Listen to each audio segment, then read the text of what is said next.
Hello again. It's good to see you, my friend. Welcome back to my guide. In this video, I'm going to discuss roles and classes with you, which is perfect for what we're about to do. Each class, or job, has a specific function. The blue jobs are tanks, and there was 2 to pick from in character creation, Gladiator and Marauder. Respectively, these turn into Paladin and Warrior at level 30. Later on, we'll be able to unlock Dark Knight and Gunbreaker as well. The green jobs are healers. In character creation, there's Conjurer, which becomes White Mage. Unlockable in later expansions are Astrologian and Sage, which is my personal favourite. The red jobs are DPS.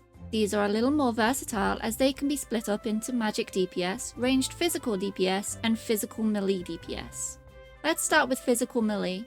In character creation, there's the choice of Pugilist, which becomes Monk, Lancer, which becomes Dragoon, and once you reach level 10, you can pick up Rogue, which becomes Ninja in Limsa Laminsa. Unlockable in future expansions are Samurai and Reaper. Then there's Archer in creation, which becomes Bard for physical ranged. You can also unlock Machinist and my main class, Dancer, later on. And for magical DPS, there's Thaumaturge, which becomes Black Mage. Red Mage is also available later on down the line. The starter class, Arcanist, can become both a red magical DPS job as Summoner and a green healer job as Scholar. There's also Blue Mage, but that one deserves a video of its own. In case it's not obvious, tanks are the front lines. They're the ones taking hits and protecting the team from the enemies you'll be facing. The healers keep everyone alive in between attacking the enemies themselves, and DPS are the damage dealers. Each individual type has its own advantages and playstyle. I encourage you to try them all out to find the best job for you. Oh yeah, unlike other MMOs, in Final Fantasy you can change between them once they're unlocked. That's pretty neat, huh? Don't be scared of picking something new up. There's always people willing to help. Now that I've given you a quick rundown of the jobs, let me show you around the Hall of the Novice. There are 3 short quest lines available here, locked behind your role. They teach you the basics of your role, which can be applied to any of the jobs within that role. The tank questline is the longest with 8 exercises, the DPS has 7 exercises, and the healer has 5. You can do this for the first time per role at any level, and once you've completed each line, you are given new armor to wear. You can also repeat these exercises anytime you would like to. Seeing as I'm a gladiator, I'll be doing the tank exercises. Whilst you do these, be sure to pay attention to what's being said by the NPC before you enter the arena. They're giving you tips on your role. As well as giving you the basic introduction to your role and the 1, 2, 3s of the class you went in as, this also teaches you the basics of bosses and mobs that you'll see in dungeons, raids, and trials. I think we've stood around here talking too long. Come on, let's go and do this.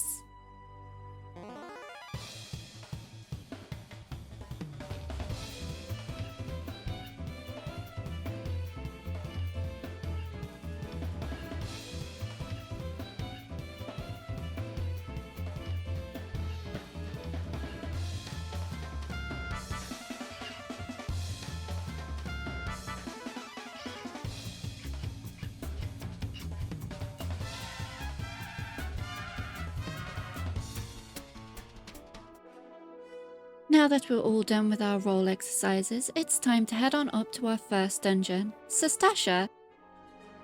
If you're not in a group of friends already, you'll need to enter the duty queue, something you'll get more and more familiar with over time.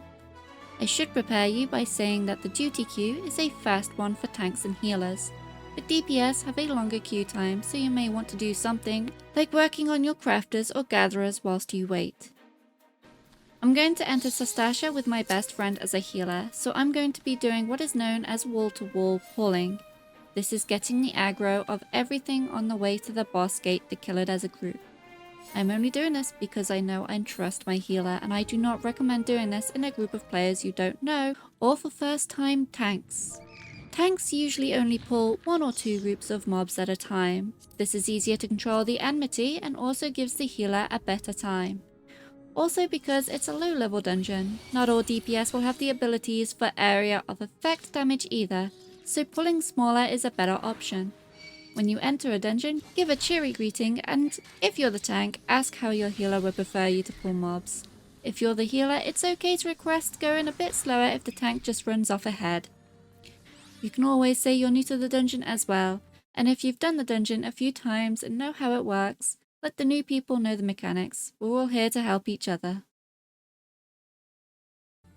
DPS. If you're a melee hitter, you'll want to stand at the back of a mob donut and hit it from behind. If you're ranged in a group, please spam your AoE attacks and hit all of them at once. Healers, please don't feel guilty about not healing if you don't need to. Attacking is very useful and will help your team progress faster. And if you're needing to heal, don't panic. As long as your tank has 1 HP, they're not dead and you're doing great. Don't forget that standing inside an orange zone on the floor is bad.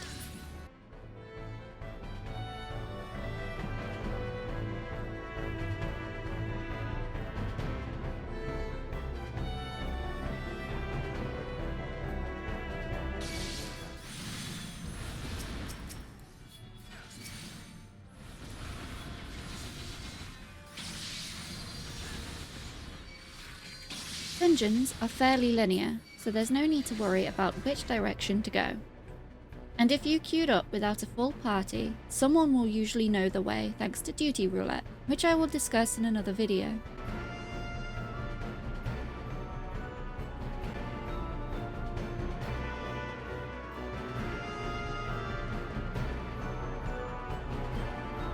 Purple doors like this means the next room is a boss room.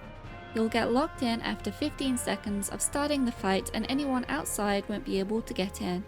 It's common courtesy to wait until everyone's inside before the tank pulls. Tanks, when pulling the boss, you're going to want to aim it away from the rest of your team, which usually means running through them and making them face the back of the arena. No one else should stand with you in front of the boss due to something called a tank buster, but that shouldn't be anything to worry about just yet. Facing the boss like this will stop your team from taking damage when the boss does big cleave attacks, and also lowers the risk of anyone taking AoE damage, whilst allowing your DPS to slap the booty of the boss. And that's the basics for this dungeon. Every dungeon is different, but these simple rules remain the same. I'll be doing a guide to each dungeon as well as my main guide series here on YouTube, so if there's a particular one you'd like to see, please let me know in the comments.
Final boss time. Final bosses also have cutscenes. As a Sprout, if you want to watch the cutscene, please do. It's considered rude if the rest of the team pull without you, and will generally wait around. If you're not a Sprout and you're waiting, you can always dance or cheer emote until the Sprouts are ready. The final boss here does have mechanics. However, even when I was a fresh Sprout myself, I didn't see them, so don't worry too much and just kill the boss.